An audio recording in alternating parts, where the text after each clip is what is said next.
sasakay na si ano. Well, anyway, just update lang. Si Sir Ninong nandun sa may harapan. Nakabanda. Parang na-appreciate ko lang kasi walang araw kaya tumagil kung 5,000. So, di bale, sa puntong ito, on the way na kami ni Sir Ninong papuntang Tabaco City. Pero bago kami sumakay dito, may dinaanan kami sa sa Nico's Burger. So, thanks so much po, sir. Pang carb load namin mamaya sa bago kami mag-start sa run.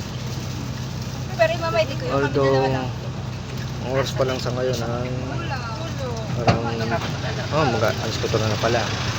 So, saktong-sakto lang pala yung labas namin kanina na 3:30. Then, dumaan pa kasi kami dun sa kanina sa Nico's Burger para kunin yung pang carbo load namin. Malunggay pa. Tapos sakto yung yung labas namin pagpunta namin dito sa sa SM City Terminal, SM Legazpi. And then Si Kati. dito. Trip ko siya bago niya. Ang time talaga namin na pag-alisan is around 4. Pero sakto din naman, nakarating kami dito ng around 4. Kaya all the way, on the way na rin through Tabaco City. Sa ngayon hindi i-assist ko mo pag nakarating kami doon sa Tabaco City, i-assist ko si Sir Ninong sa pagkuha niya ng kanyang race speed tsaka ng sa kanyang kit claiming. Sige. Pero yung sabi ko sa Indo. Wait lang, imay din ko muna na close friend ko yun. Hindi mo na close friend. Ang pangit. Ayan, pausad na rin yung van. Pinawarusan. Katamang kasi parang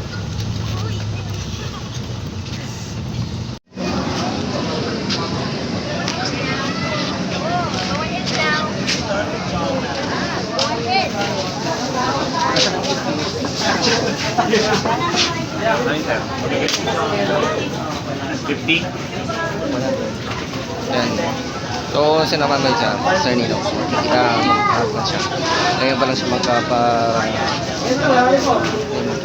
Registration ID, registered, then mandatory.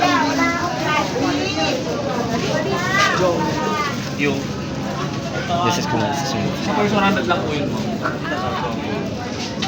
Yung finisher shirt sa finish pa.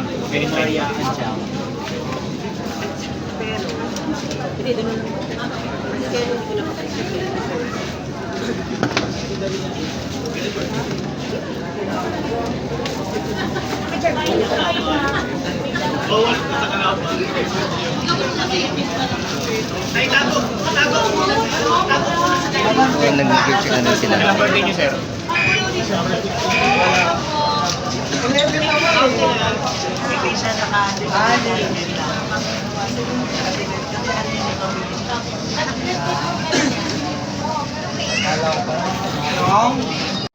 Kain muna tayo. May pagkain dito, may hopya, may puto, may cookies. Ayun, ito yung soft drinks kanina. Tapos to may, ewan ko, ano tawag nila dito sa tinapay ito. Ayun, may brewed coffee din sila dito. So, yung goods.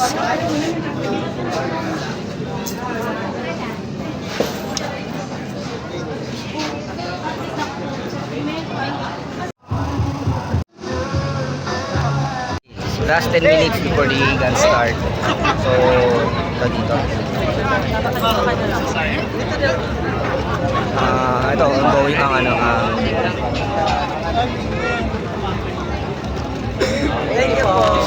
ongoing ang pictorial. Tapos dito sa side namin, yan, mga vehicle runners, and then sa mga dito, iba din mga kapwa runners. So, sa likuran ko din, mga kapwa din na runners.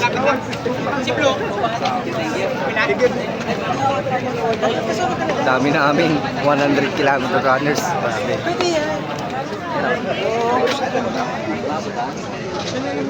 Idol to idol. Ano po? Malupit to.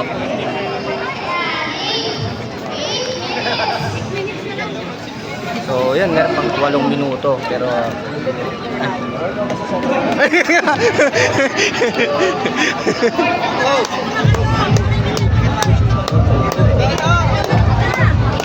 so, yun. Waiting na lang kami sa, sa official girl start. Siguro baka last documents ko to or last video before girl start. Yan, sasalo daw muna. Yun. Oh, good morning everyone. Ako sa mong lahat. Okay, as of update sa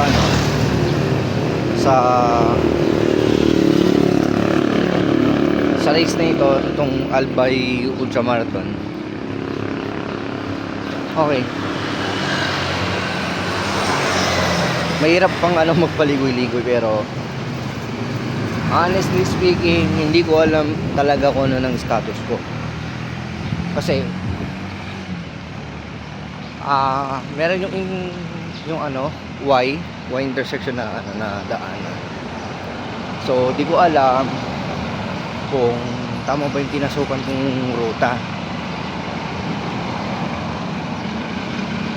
Tapos kanina may nakasalubong akong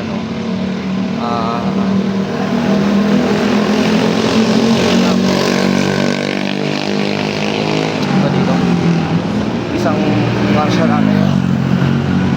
Pero hindi siya kaunay sa sa event. Kaibigan niya yung isang runner. So sinubukan ko din magtanong sa kanya kung alam niya yung ruta, pero wala din. Now, ito talaga ang matindi.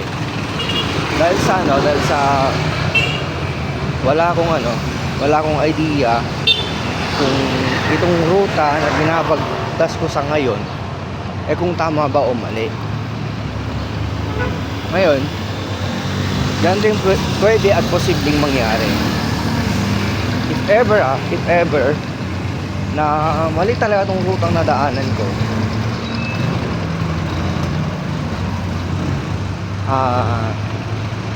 siguro baka pwedeng kausapin ko ang race organizer na tapusin ko pa rin kung okay sa kanila. Pero kung sabi nila na dadaanan ko yung tamang ruta, well, magsusumikapan ko. Pero dito, pero kung imposible na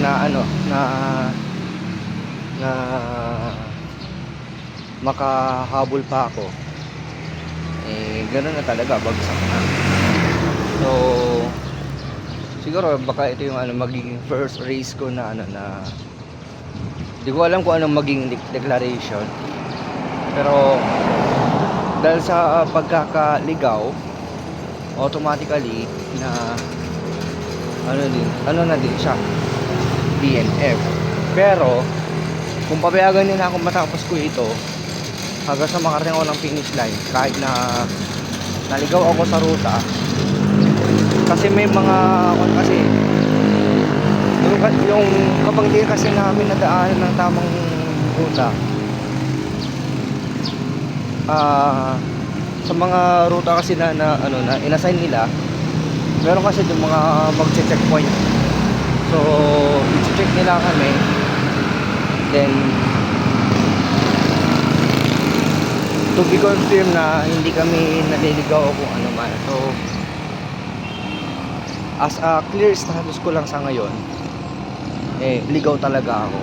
Yun lang yung talaga yun na talaga yung pinaka-clear na status ko sa ngayon na pagkakaalam ko.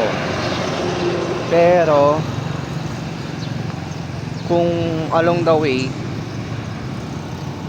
may makikita akong mga tents na mga marshals or something na yung mga support vehicle ng mga kapwa ko runners, doon ko masasabi hindi ako ligaw. Pero masang malino sa ngayon, yung pagkakalam ko ligaw talaga ako. Kaya, ewan ko. Basta eto na. Eto na talaga yun. Accept the reality. Main volcano.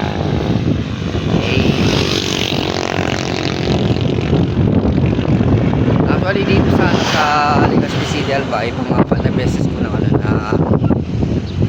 nakapunta dito.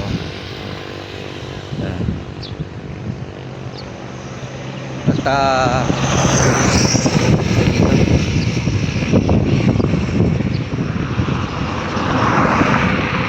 Basta yun lang yung masasabi ko. Pang-apat na beses ko na nakapunta dito. Sa akin situation ko sa Arans, complicated. Tatawa na lang din ako eh. Ewan ko ba? Pero ganun talaga. Ano man ang magiging resulta nito, is I did my best. Siyempre ganun talaga. Meron tayong pagka-sportsmanship eh. Win or lose, mas importante nag-enjoy tayo sa ginagawa natin. Ganun naman kasi yun. Yun ang may nagpipicture pa doon. So let's go.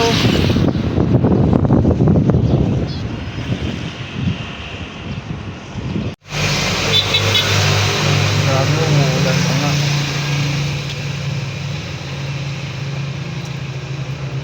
Asus, paano tayo makakaabot ng finish line kapag umuulan?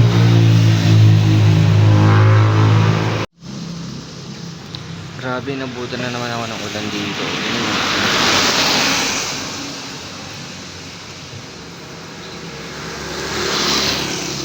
Ulan na naman.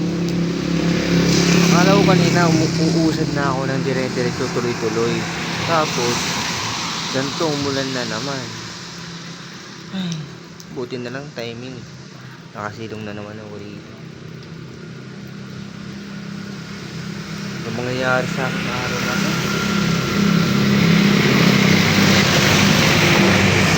Na-wrong turn na nga lang ako. Ganda pa, umuulan. Hindi ko tuloy alam, makakamot pa ako sa finish line. Ay nako, ewan ko talaga. Nakatawa na lang din ako sa sarili ko. Naman. Okay, sa ngayon, update. Ang hirap bangitin, pero wala, ito talaga yung ito talaga yung masakit na katotohanan. Pero mamaya ko na lang siguro babanggitin at ipapaliwanag lahat. Sa ngayon kailangan ko muna makapag washi-washi.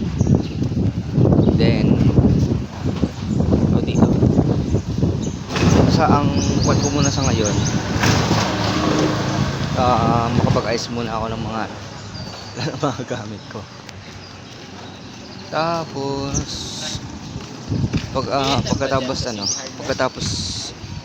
pagkatapos kong gawin yun, naman ako, doon ko na sasabihin lahat ng detalye na dapat nyo malaman, mga impormasyon na dapat nyo malaman para sa documentation na magaganap. So mamaya na pagkatapos ko siguro maligo. Ayan, di bale tapos na lang washi-washi, mga paghugas. Well, anyway, okay. Para maging klaro na lahat. Ang resulta po ng aking naging laban, supposed to be, it is DNF po siya, did not finish. Bakit DNF? Kasi po hindi po ako nakaabot sa finish line, kaya siya DNF, did not finish, kasi hindi ka nakaabot sa finish line. Pero ang DNF po kasi ay marami pang ibang dahilan. it's either medical problem na bigla kang nagkaroon ng emergency or kung ano man na something na hindi maganda sa sa pakiramdam mo or sa katawan mo, kaya ka biglang hihinto sa pagtakbo. Other reasons or ano man na urgent emergencies mo na kahit na ongoing yung race mo, ito na-encounter ko na rin to sa ibang runner, kahit na ongoing race nila, kailangan nila palang umuwi kaagad. So nangyayari din po yan sa iba't ibang runners. Then other reasons na kung bakit na parang hihinto ka na sa pero mas commonly kasi nangyayari kapag nagkakaroon ka ng health problem na hindi mo inasahan, halimbawa acid reflux, mga ganyan na, or LBM, gaya ng isang runner din lang na kaya niya hindi na niya natapos kasi nga nagka-LBM siya. So dami pang reason, pero mas commonly kasi reasons kung bakit nagkakaroon ng DNF record ang isang runner, kasi nga most commonly health problem na hindi mo ine-expect na mangyayari sa'yo sa mismong race. Kaya naman ibang kaso naman ngayon yung sa akin. Ang nangyari din naman ay ganito. Pasensya na kayo sa mga bata naglalaro. Ang nangyari kasi sa akin around kilometer 30 or kilometer 40 ay nagkandaligaw-ligaw na ako. So paano nga ba nangyari yon? So papaliwanag ko sa inyo. Meron akong ginawang simpleng sketch lang dito. So ganito kasi siya. Okay. So ito, pasensya na kayo sa paa ko kasi mahangin kasi dito. Yan. So ito yung starting line. And then ito yung finish line. So ganda yung ruta namin. Lang siya, parang paikot lang. Itong nakikita nyo dito, is 1, 2, 3, 4, 5, 6, 7, 8, 9 and onwards. So marami pa yan. So hanggang dyan lang yung kinaya ng ko dito sa drawing. So nangyari 1, 2, 3, 4. So andito banda, dito ata banda or dito sa aid station na to, hindi ko na nakita yung susunod na aid station. So ibig sabihin, dahil sa nalikaw ako, instead na diretso lang sana yung giging ruta, dumaan ako sa ibang daanan na ang alam ko ito siya. Ito yung tamang daanan na papunta dito, pero nagkamali ako. Okay? Tapos dahil sa isang ligaw ko, hindi ko na nakita kung saan yung mga susunod na aid station. So tataka na ako kung bakit hindi ko na nakikita yung ibang aid station. Yung pala, sobrang ligaw na ako. Kahit na halimbawa malapit na ako sa finish line, pero itong mga to hindi ko na sila nakita. At saka isa pa, ito pang matindi, meron kasing in every aid station, meron kasing tinatawag na checkpoint na kung saan i-check nila, i-monitor nila yung ikaw na runner ay dumaan ka na dito sa station na to, dumaan ka na dito, dumaan ka na, lahat yan nadanan mo hanggang finish line. So yun kasi tinatawag na checkpoint. So dahil sa naligaw ako, akala ko ito yung tamang daan na dapat pala sana diretso lang yan, hindi, nagkamali kasi ako ng nadaanan. Kaya ayun, ganun yung nangyari sa akin, na nagkandaligaw-ligaw ako. Kaya naman ang ginawa ko, sinubukan kong kausapin ang race director sa sa contact number nila. Although ang labas ko doon parang gumawa na ako ng sarili kong ruta. So ganun na yung ano yung outcome ko doon. Kasi nga hindi ko na nasunod yung tamang ruta. Ganun na yung nangyari. And then right after that, sinubukan ko usapin ng race director din. Nag-usap kami na kung maaari, ipuporso ko sana na tatapusin ko yung race. Kahit abutin na ako ng 5 PM onwards. Pero sabi naman nila na hindi na daw nila antayin ang mga runners ng 5 PM onwards. So hanggang 5 PM lang talaga. Hanggang dun lang talaga yung oras. Ngayon, anong mangyayari doon sa entitlements ko? So ang mangyayari doon, nag-usap kami kanina tungkol sa entitlements. So magbibigay naman daw sila, pero hindi ko lang alam kung ano yung mga ibibigay. Pero kung ano man yung ibibigay nila sa akin, well, okay na rin. At least kung ano man yun, alam ko din naman sa sarili ko na may nagawa akong pagkakamali. So hindi ko na nasundan yung ruta. Kaya ganoon talaga. Nangyayari talaga yan sa race. Actually, hindi lang ito yung first time na nangyari sa akin sa race na sobrang naligaw ako. Kasi sa ibang race din naman, naliligaw din naman ako, pero nakakabalik din ako kaagad. Pero ito kasi, iba yung nangyari. Akala ko tama yung dinaanan ko, yung pala mali.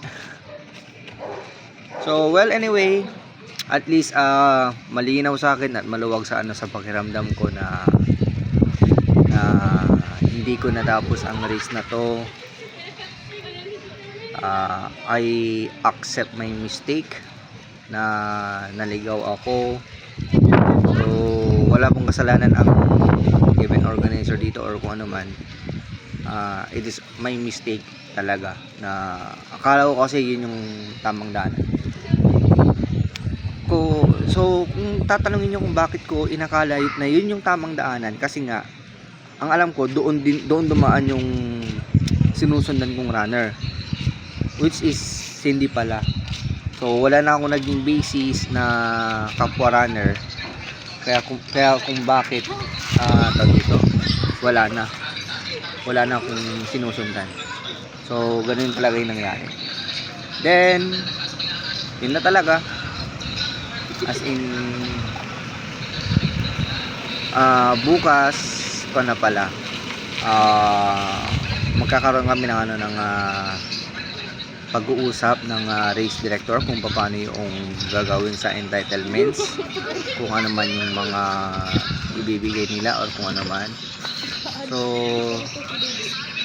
yun lang. And then ito na talaga yung resulta ng aking event dito sa Albay Ultra Marathon. Well, anyway, gusto ko lang din po palang magpasalamat sa lahat ng mga taga rito sa Albay na sumuporta at talaga namang di ko makakuha yan yung minidea ko, then as in napabilib ko sila na pero sorry din po kasi nadismaya ako yung mga nag-expect na matatapos ko siya, kasi hindi ko rin po in-expect na maliligaw po sa ruta. Ay nako. And then hoping lang ayaw kong magbitaw ng salita dito sa mismong video na to, na next time magre-revenge ako. Ayaw ko lang ganun.